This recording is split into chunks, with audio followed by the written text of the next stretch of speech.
So I guess everyone here knows the pain with security issues and that some made it to the news and made us laugh, but some made us cry. And our next guest will take us to a little security expedition in b0rkenLand. So watch out, there are dangerous security problems by Hattie. Have him a warm applause and have fun with the talk.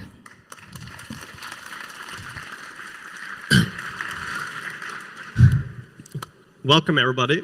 Let's start with a talk, security expedition in b0rkenLand. Yeah, I'm talking about information security, and there are three fundamental aspects, plus Neuland, and that's the reality today. But let's see what are the three fundamental aspects of information security. It's CIA.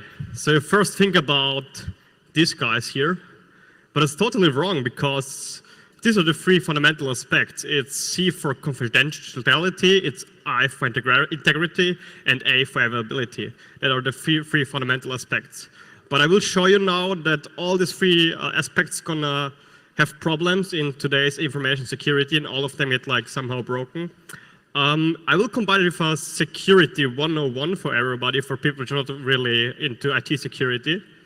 So there are a lot of different acronyms there. Let's check it out.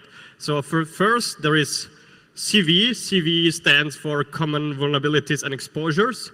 It's an industry standard, and it's a naming convention, and it's for publicly known security vulnerabilities. There's an example CV that's the CV of Eternal Blue. That's the exploit 0 day from the NSA, which was used for WannaCry, for example, this CV number. Then there is also CVSS. CVSS is a common vulnerability scoring system. It's like a scoring system for scoring the vulnerability. Like 0 is like it's like not a big problem, and 10 is like just shut down the system and trash it away and build a new one or fix all the bugs. And it's based on a formula, and they're depending on different metrics, and it's also a free and open industry standard. Well, let's go to the first security fault. So one is like command injection. So the idea is to inject own controlled commands into a system, like for example, like the classic one is like some command interface on your router where you can like ping to some hosts. And then you just like make a semicolon and put some bash commands in there, and you can just execute some shell commands on your router if it's like really bad implemented. That's like a classic command injection. Let's check out the first category of me. It's called, just fail. So the first category is just fail, and that's my example for this. It's the NPM 5.7.0 release. So the thing is, this release was not properly tagged as a pre-release. So it was not a release, but it was a pre-release. And it was rolled out by update, and people just updated it. And the problem was it fucked up all permissions from the file system if you run it as sudo. So it changed it recursively in the folders. So if you like run it and you couldn't like fix it easy, you have to like restore a backup to fix all the file permissions. And that's the CV number down there, and have like a really interesting. So I checked out the GitHub issue for that, and it was quite funny, and some crying was also involved. Let's check it out. So there was this first comment was, this destroyed free production server after a single deploy. So you think, okay, and then there's the next guy who says, why are you using pre-release version in production? Just asking, but the problem was it wasn't released as pre-release, and he didn't know that it was like a buggy pre-release. So it's not the fault of Juggy that the update just destroyed free production server. There are even more comments, but they're like my two favorite about this issue. So the next one is also one really sad category. It's called, can I have a new bank, please? So maybe you read about it. So if you have a great mobile app for banking and you got this warning, so it's on German, but it states something or someone is like changing your connection, and connection test to secure outbank.io say that it's not possible for a secure connection So please contact support. So if you get this warning on your mobile banking app, you will just shut it down and don't use it. But if you're the great bank, Comdirect Bank AG of Germany, you just write on Twitter and tell the people, oh, we know the issue, but just press OK and you can just use the app. So the problem was their SSL certificate just ran out and they just say, OK, we don't care, you can just still use this app. And so they're telling the users to still use this unsecure app for mobile banking. So if you have this bank, maybe you should go to other bank and put there your money where they care for IT security. Let's go to the next terminology. So backdoor. Backdoor is a built-in method to bypass authentication or encryption of our system. And I have two examples for a backdoor. The first one is Cisco.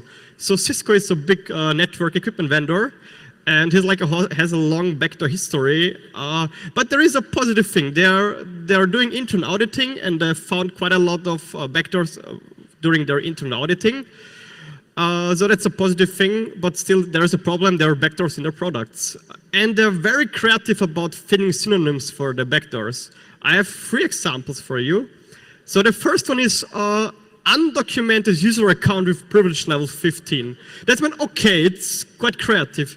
But the other one is even better, undocumented static user credentials for the default administrative account.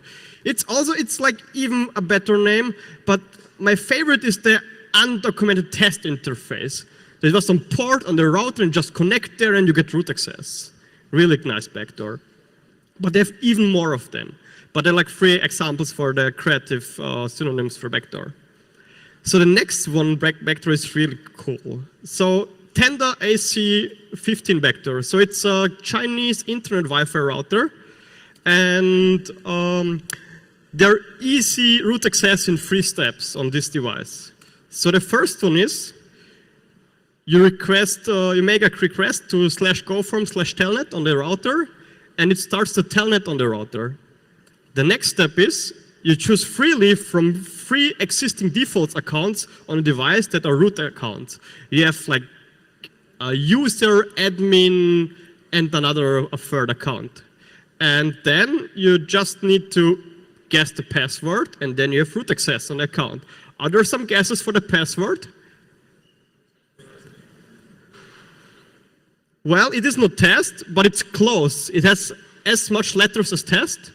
The password was 1234 for all 3 accounts. And then you log in and you have root access on the router. It's really handy. So if you lost your root password of your admin account, you just use this one. So yeah, the 90s called, they want their passwords back. So please don't use this password for your router.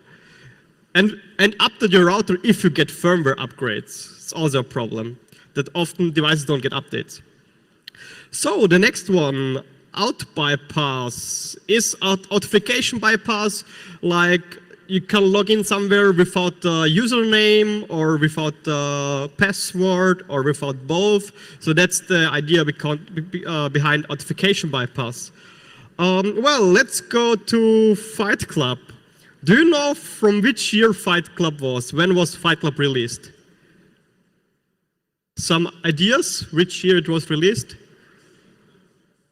It was released 1999. So the blast from the past. And 1999, there was this company called Netscape, and had a Netscape Enterprise server and Netscape Fast Track server as a software. And there was a remote attack where you got privilege gained via HTTP basic authentication. That was 1999. Well, that's already a really bad security bug. But, well, what's this? Do you have guesses? Back to the future, yeah. Well, let's go back to the future to 2018. Well, there is HP ILO4 authentication bypass and remote code execution. So HP's ILO4 is a remote management console for servers. It's a hardware card where you can remotely access your servers and And there was a authentication bypass and a remote execution in this device. It was found by the Airbus research team. They invested 5 man-months for reverse engineering the whole firmware. It is from 2017, but the broad public knowledge was in 2018 when they presented their whole research at the conference. And it's quite interesting how it works. I have a GIF of the live demo here, and you can check it out. So they're requesting the admin interface, and it says 401 unauthorized. So they used great Python tools and just print 29 times A. Then they add a header to the request with the header connection with data is 29 times the A. And then press enter, and I got full admin access. So it's like, okay. And yeah, we're administrator, great. Yeah, it's really fun because you have like 10,000 of servers out there. You can just get administration privileges with 29 A's. Yeah, the problem is, you see this equation, 1999 equals 2018. Mathematically, it's not quite correct, but in IT security it is, because in both cases, it was a buffer overflow which caused the bug. So with a buffer overflow, it's an IT security bug. They managed to overwrite the data, and they could like access administrative accounts. Let's get to the next category. The next category is data richness. So it's the opposite of data minimization, what is like our goal in IT security, because we don't need all data of the people. We should just use the data we need for the services. So also thanks to GDPR. So it's unnecessary to have too much data, and it's also like the digital gold of the modern times. There was Google Plus. They have like affected 500,000 users by the leak. They also stole partially sensible data. And the thing is also Google Plus was shut down also because of this.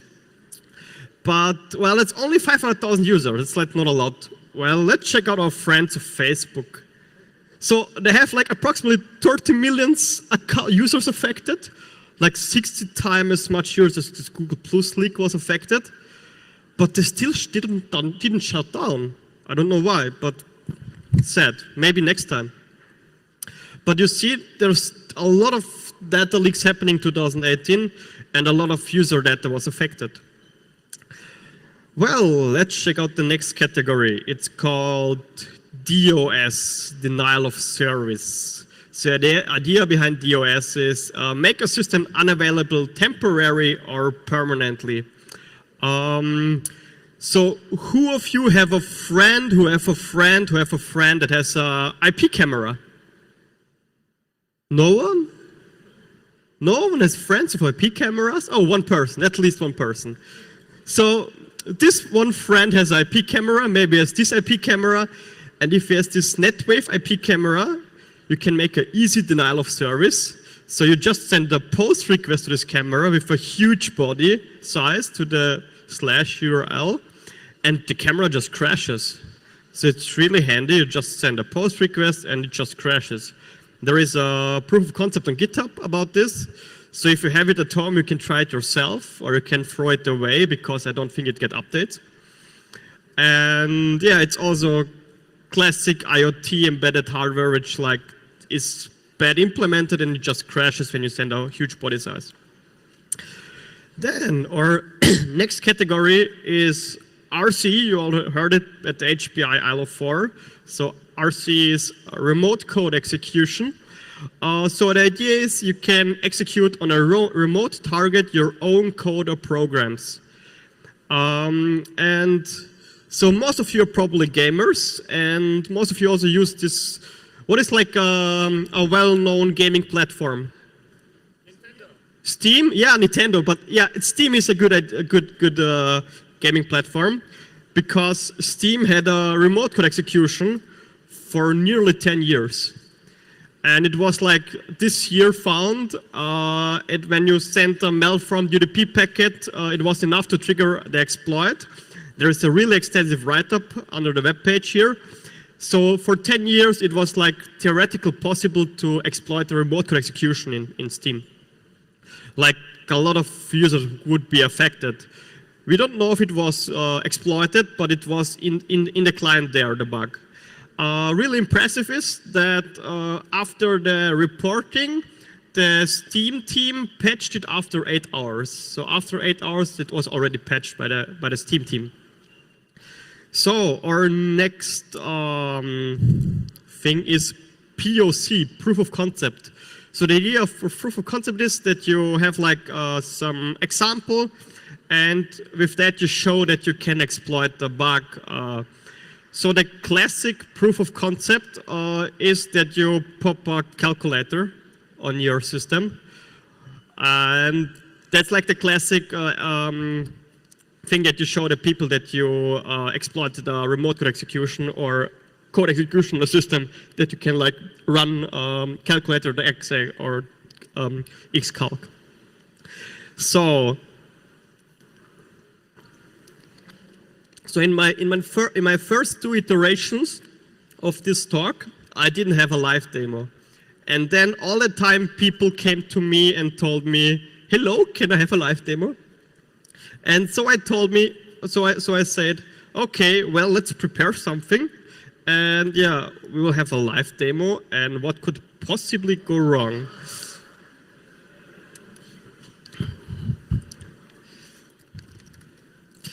So I have this specially prepared laptop here. So I have here, no, I don't want updates, no. I have a Ubuntu 16.04 without patches. I have a virtual box with a Debian system. It's nearly patched. So let's start my virtual box system.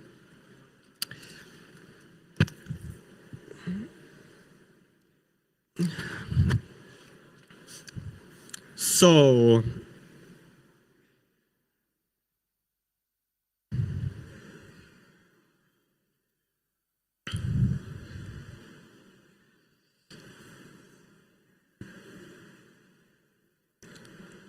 I'm already sorry for the username of this virtual box. It was at first my mailbox test server, or a test the mail server, but you will see yourself.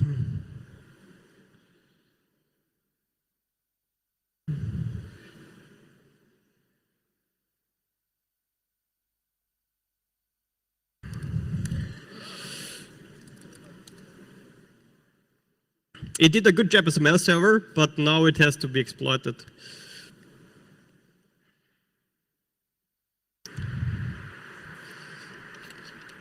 So, so if you are using a computer, you normally use it to surf on the internet and check out web pages, and you also want some cool desktop backgrounds for your laptop. So this is really not so, could be more fancy. And then you see this fancy web page where they offer you sweet cat pictures. And I say, okay, let's download this sweet cat picture. I want this cat picture. Okay, let's download it. Let's open it. Okay. And it's broken. No. Well, my live demo just failed, but we will try again. So.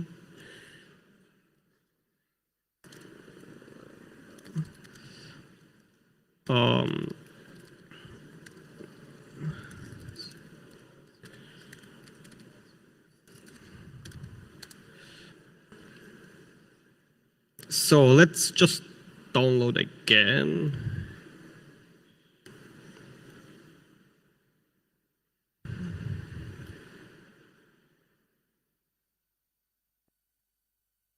Nope. Well, then we'll just do the reset game.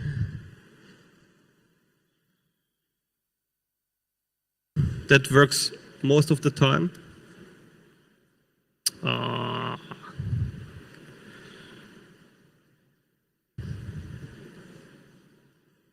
So.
Well, let's test again. Now it should probably work.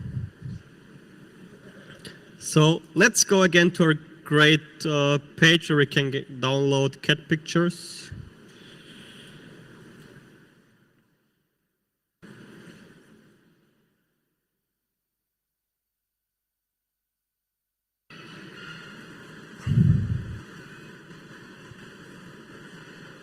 Okay. It seems to work. So I just opened my download and I just got 100 calculators popped up on my screen. So I just opened the download folder. Well, there is a great tool in the command line on Linux. You see all these great calculators. Maybe I can use it, I can calculate faster with 100 of them. So CMD. Okay, kill all xcalc. Good that it's not a Windows, because I don't know the command on Windows for that. All right, so what happened? So I exploited the GoScript remote code execution. So it was overseen, so they patched some quite same vulnerability in GoScript 2 years ago, but they overseen this edge case.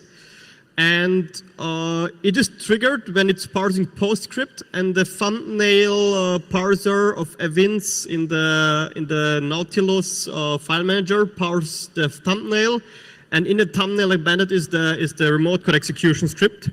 And in my case, it pops up 100 calculators.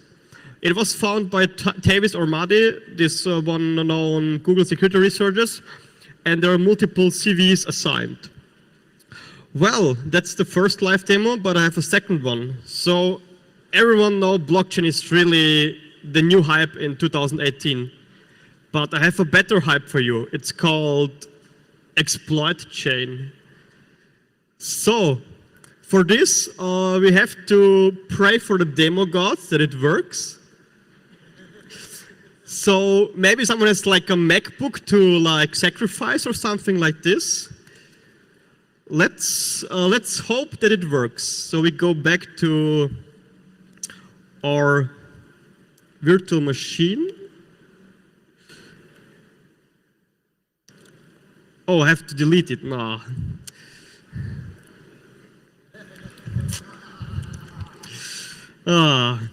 Such great remote executions. Yeah.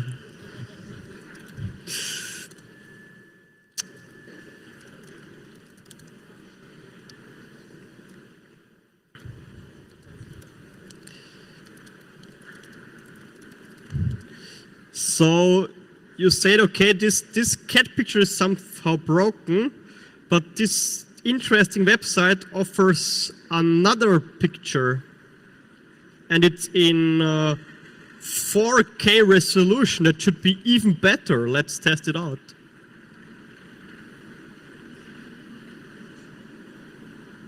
Let's download the better cat picture.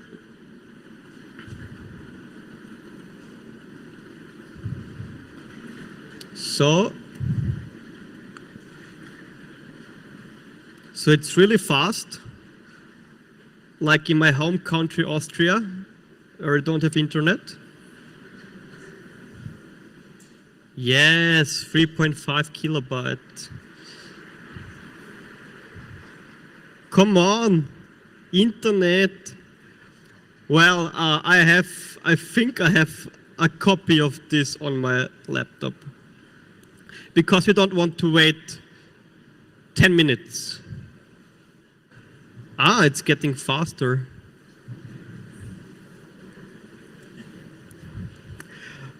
But now you know how people feel with some 10 megabit internet at their home.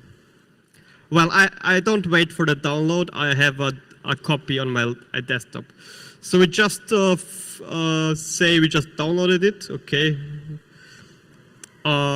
So we go again our downloads, and there is this cool, broken. Let's delete. So there is. I say we have downloaded it, and then this happens. Again, a terminal pops up, and I got this one. Oh, what just happened? So let's see, I have a shell here with root, and it's called Milky Way. So let's check out the host system. So it's also Milky Way, host name. Let's see, Milky Way. So we have a shell on the host system of the virtual box. Let's check out here. Yeah, so I got my username of the host system. I got the running VMs in the virtual machine. I got my running mail. And so to really show that I'm on the host system, I will just shut it down. Oh, power off. And my laptop is shut down. So, what the fuck did just happen? Well, I've implemented the exploit chain, and I just powered off my laptop on the root shell on my host system. And so the exploit chain was, I downloaded these 4K cat pictures, I opened it in Nautilus, I triggered the remote code execution of GhostScript, and then I used the VirtualBox escape exploit to escape to the host system. And then as the third exploit, I just used dirty cow to get root shell on the host system. So that was the whole exploit chain, and it's now powered off the laptop. So the setup is, the host system is an unpatched Ubuntu 16.04.4. It has to be a specific VirtualBox version. It is 526 with this number. The guest system is a nearly patched Debian 9 with GUI. And on the guest user, I have no password option for the sudo rights. And it's a self-written exploit chain with public available exploits in Python, in Bash, and I also modified the proof of concept because the first proof of concept of the VirtualBox escape only worked on the command line with no graphic user interface, and I implemented it that it works on the graphic user interface too. So the VirtualBox escape uses the virtual RAM for the exploit. So the shared video buffer between host and guest system, and there is excellent write-up by the proof of concept author, and in the end I put a shell code into the buffer, and it got executed by the guest, and it's a bug in the optimization of the compiler of the VirtualBox compile process. So Dirty Cow, it's this CV. It's homework for the audience to check out what's the problem with Dirty Cow to get root access on the device. So the next thing, let's check out hardware security. There is also hardware out there, not only software. Let's check out our favorites, or one of my favorites, because a lot of hype for a lot of fuck-ups. It's Meltdown and Spectre. So Meltdown and Spectre are bugs or like design faults in the CPU, in a modern CPU architecture, and it leads to sensible data exfiltration, extraction of the CPU. It's like a hardware bug. So the thing is, the speculative execution is used. So it pre-computes other values at the same time, and the values you don't use, it just throws away. But with this feature, you can extract the pre-computed values which you would throw away. There are software fixes out there for that, but there's a really big performance loss. So yeah, software fixes there, but so big performance loss that even some companies need to buy new hardware because they don't have enough performance for the software. There was a great Meltdown patch by Microsoft for Windows 7 and Server 2008. There was the PLM4 page tables accessible for everyone on the system. So the PLM4 page tables are the master page tables in the system, which should be only readable and writable by the kernel itself. So no user should be accessible to it. And just everyone could just write in there and modify it and load own pages. So in the end, it was like this, like I get PML4 page tables, you get PML4 page tables, everyone gets PML4 page tables. So it's really bad because everyone could just modify the whole system and mess with it around. And it was a patch. They fixed it a month later, but it was still a really bad patch. Well, some of you also like drive cars. Some of you maybe drive, especially this car. It's BMW. So BMW has TCU, a telematics control unit in there, and there are affected vehicles from 2012 to 2018. And there was a remote attack via GSM. They could execute arbitrary unauthorized diagnostic requests on a CAN bus. They are working with BMW. They should release 2019 extensible write-up about the vulnerabilities. Now we just know it's like a remote attack, and you can execute arbitrary unauthorized diagnostic requests, but there are no details about what's the fault. So probably you heard of you use logs for lock picking, for example. But some people are really like comfortable and they use locks with a fingerprint reader. So if you have like a lock like this, and then you see this screw there, and then you think that should be a secure lock, the vendor thinks it is, because there is this guy on Twitter called Lockpicking Lawyer who like checks out locks with lockpicking, and he got this lock from this company, and they told him, well, the money quote is the lock is invincible to the people who do not have a screwdriver. Well, like everyone has a screwdriver more or less with him or with her. So you just get your screwdriver, open the lock, and you don't even need a fingerprint. So it's a really bad lock design. And yeah, 2018 security, not here. Well, our next thing is quite interesting. So combine the words mining rigs, data center, 600 and Iceland. So if you combine these words, you get this headline. Bitcoin haste, 600 powerful computers stolen in Iceland. So wait, Iceland is an island and there is like water all around, and this computer was in a data center, like some mining rigs. So how you steal 600 mining rigs out of a data center on Iceland where all around water around? Well, we don't know, but they're just escaped. 600 mining rigs just escaped from a data center in Iceland. But there is bonus content.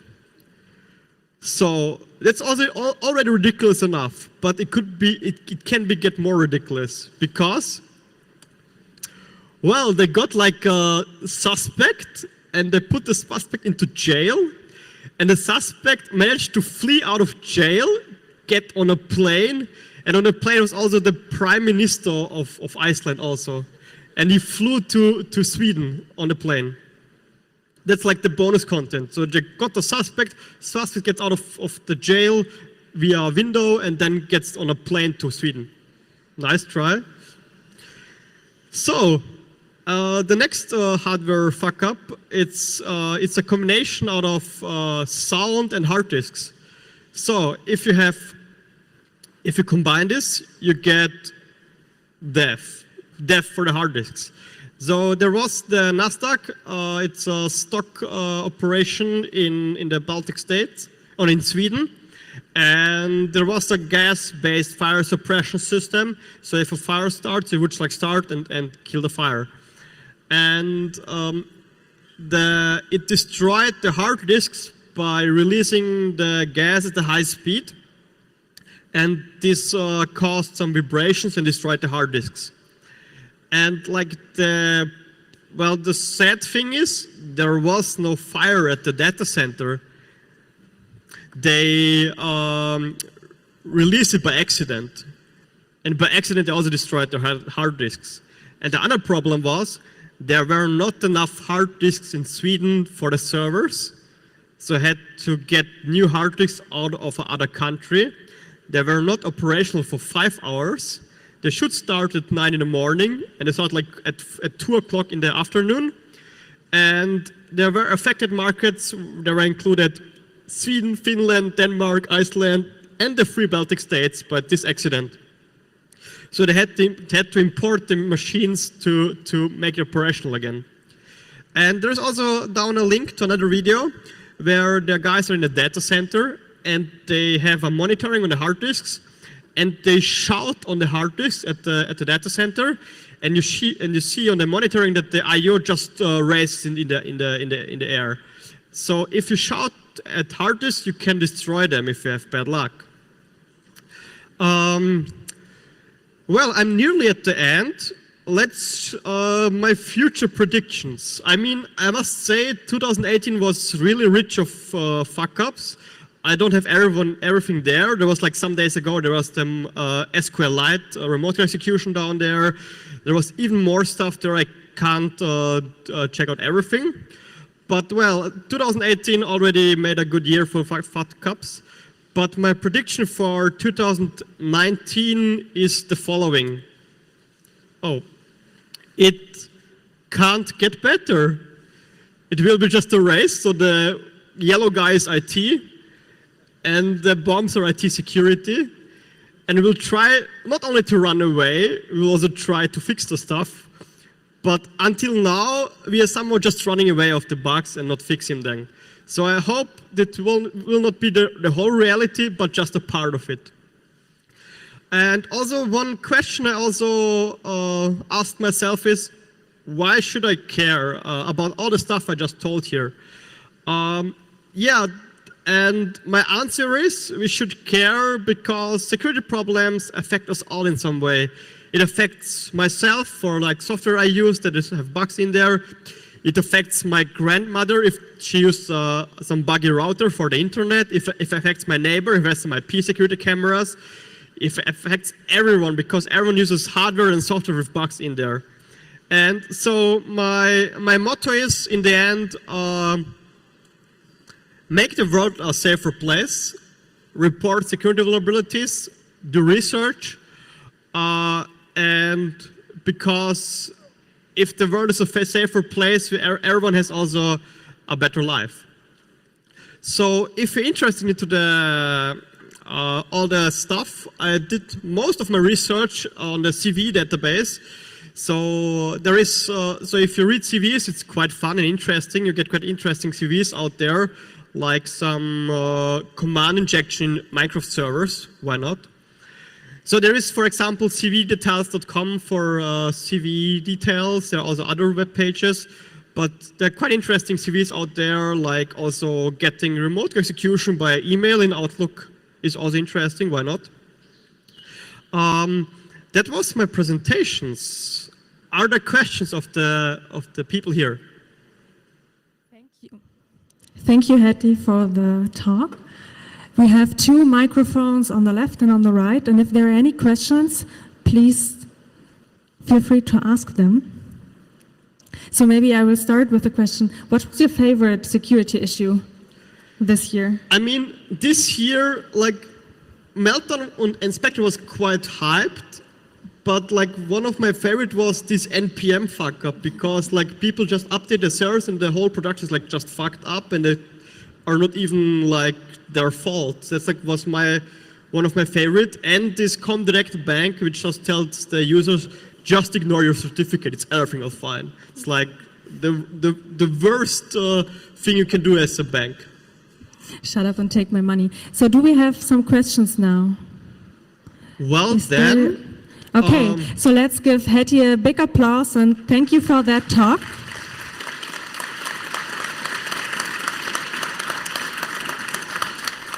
So there are also some contact details. You can also ask me in person. I can also show. I will publish the source code of my exploits on GitHub during the Congress.